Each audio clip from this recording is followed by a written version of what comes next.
এই যে তোমার জন্য এখন পিঠা বানাবো। এই যে গুড় নিয়েছি, তারপর এর ভিতর কি দেবো বলো তো ছোট বাবা? নারকেল।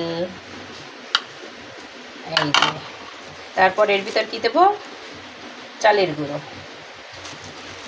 ঠিক আছে বাবা, এটা দিয়ে মালপোয়া বানাবো। এদিকে আসো, এদিকে আসো, জান এদিকে আসো। এর ভিতর এখন দেব লবণ। কি বলো? হ্যাঁ, এটা তোমার চাই পরে। ঠিক আছে পরান? এই যে পরান, এবার এখানে দেব অল্প জল। ছোট বাবা একটু ভালো করে মেখে নিই। এই যে রেডি হয়ে গেল।